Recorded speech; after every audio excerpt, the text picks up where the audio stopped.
You need to stop texting. You need to stop texting her. You need to stop talking to her. Go work on yourself, and she will come back to you. The moment she fully has you, you lose her. Yeah, I know. You've heard this 1,000 times. You've watched too many videos, or maybe you've tried too many times. But that girl you want still doesn't want to come back. Maybe it's a girl you think you messed things up with in the past. Maybe it's a girl you went on a date with, but she lost interest afterward. Or maybe it's just a girl in your social circle. I don't care what kind of relationship you have with this girl, but by the end of this video, you will know exactly what to do, step by step, to get this girl back and rebuild attraction. I'm going to explain everything from day 1 until the final day when she comes back to you. The first thing you need to understand is this. Your instincts after messing up are stupid. Everything that feels like the right move, everything that feels productive, none of it is. Here's the actual problem. When something goes wrong, most men go into fix mode. They think the solution is somewhere in the next message, so they keep sending messages. And every single one adds more pressure to a situation that needed the opposite. You can't fix a burn by touching it again. So the move is to disappear. 21 days completely off her radar. And I don't mean give her some space. I mean actually gone. No contact, no digital presence, no engineered situations where you might cross paths. 21 days broken into 3 weeks. Each week has a purpose. Week 1, remove yourself from everything. No texts, no calls. Stop watching her stories. Yes, she can see who viewed them. Stop checking her profile, even if you don't interact. Stop rereading old conversations. That part is important, because rereading keeps you emotionally stuck in a moment that is already over. The external stuff is easy. The harder part is mental. If you're silent on your phone but thinking about her 6 hours a day, you haven't actually left. That obsession will leak eventually. You'll convince yourself to do one small check, one small message that doesn't count. Then you're back to 0. Week 1 is about breaking the loop inside your head. Stay busy with things that fully absorb your attention. Week 2 is about letting go of control. When you like someone and things go wrong, you start believing there's a perfect sequence of moves that guarantees success. So you spend all your mental energy searching for it. That search is the problem. That's what creates desperation. And desperation always leaks. This week is about accepting uncertainty. Not pretending. Actually accepting that this may not work out. And being okay enough to function anyway. Remind yourself, you do not need this specific person to be okay. List the reasons why this might genuinely not be the right situation. Break emotional dependency. Because wanting someone and needing someone are very different things. One creates attraction. The other destroys it. If you come back still needing reassurance, she will feel it in the first conversation. Guaranteed. Week 3 is about honesty. What actually happened? Not the version where you were mostly right and she overreacted. The real version. Where did things begin shifting? What did you do repeatedly? What impression did she walk away with? Not what you intended. What she experienced. This matters. Because if you go back without understanding what broke, you will break the same thing again. The silence may reset emotions, but it won't change your behavior. Use this week wisely. Now, before phase 2, let's answer something important. What if she reaches out during these 21 days? Understand this. Your disappearance should feel like you moved on, not like you're angry. There's a difference. One creates curiosity, the other creates relief. If she reaches out, Do not reply immediately. Wait. Then reply warmly, briefly, and vaguely. Just vague enough that she doesn't fully know where your head is. That uncertainty is useful. The moment she has full certainty about where she stands with you, she stops thinking about you. When you return, your energy matters more than your words. It should feel like your life kept moving, without her at the center. By the end of phase 1, 2 things should happen.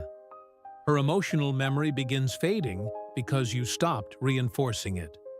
And you become less reactive, less needy, less like the version of yourself that caused the problem. That is phase 1. Now phase 2. Silence alone changes nothing. It only clears space.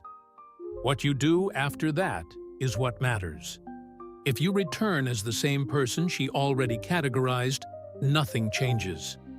In her mind, she already has a file on you. And right now, that file works against you. Phase 2 has one purpose: break the file. Crack her image of you. Make the old version of you feel incomplete. Step 1. Figure out what she thinks of you.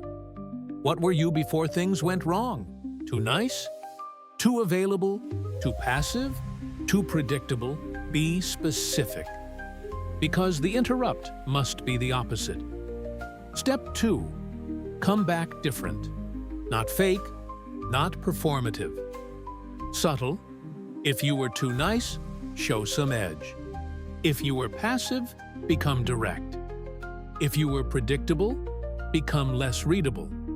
Just enough to make her think, wait, I didn't know that side existed. That's enough. Step 3. Use confusion. Reach out. Invite her somewhere. Let her feel relief that you're back. Then cancel. Without rescheduling. Yes, it sounds harsh, but the psychology is powerful. She starts thinking things are returning to normal. Then certainty disappears again. Now curiosity grows. Step 4. Make your world visible. Better photos. More social life. Women around you. Not to force jealousy, just to show that life is moving. There's a difference between a man trying to make someone jealous and a man who simply has options. Be the second. Step 5. Actually live. Go out, talk to women, flirt, approach. Remember, she is not your only option. This breaks obsession and changes your energy. Because scarcity kills attraction. Phase 3. Now we use unresolved sentiment. This is powerful. The goal is simple. Make something linger in her mind after the conversation ends. Something unfinished. Something unresolved. That unresolved feeling creates attraction. Example. Message her, "Just saw Night at the Roxbury on TV. It reminded me of you." That's it. Nothing else. Immediately her brain starts working. Why? Why did that remind him of me? She asks. That question is investment. And investment creates attraction. Important, when she asks, don't fully answer. This is where most men fail. They explain everything and instantly kill curiosity. Curiosity dies when certainty arrives. Instead, give half an answer. Enough to keep the loop open. That unresolved question keeps you in her head. If she asks the same question twice, that's huge. That means the loop stayed open long enough to pull her back. Now it's no longer casual curiosity. It's compulsion. But don't overdo this.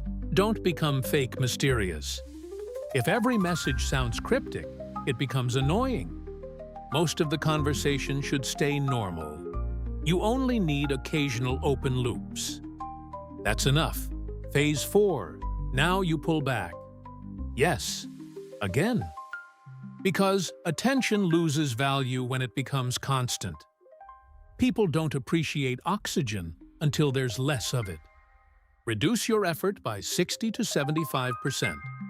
Fewer texts, shorter conversations, less initiating, still warm, still calm, but clearly less invested. She needs to feel the contrast. This creates a question in her head. Wait, why is he less available now? That question matters. Change your emotional tone, too. Talk like someone who is relaxed and emotionally self-contained. No pressure, no over-explaining, no hidden need. Then sprinkle in jealousy, very lightly. Let her see other women around you. Not flirting aggressively, just social proof. She sees your world includes women. That creates uncertainty. Important rule: do not use her friends. If she can easily verify everything, mystery disappears. Also, don't overdo jealousy.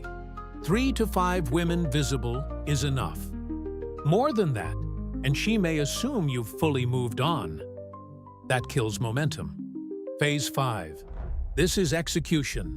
One moment, one window. Use it. Get her alone.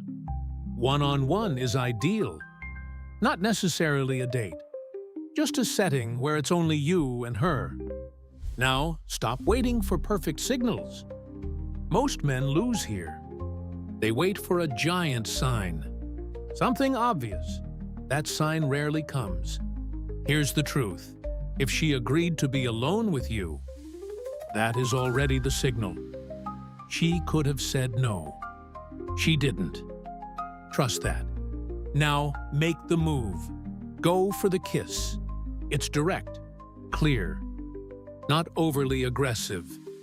Before the move, build tension, closer proximity, longer eye contact, slower conversation. Let the energy build naturally. Then move. Don't ask, "Can I kiss you?" That kills tension. Read the moment. Move. If she pulls back slightly but stays relaxed, don't panic. That isn't always rejection.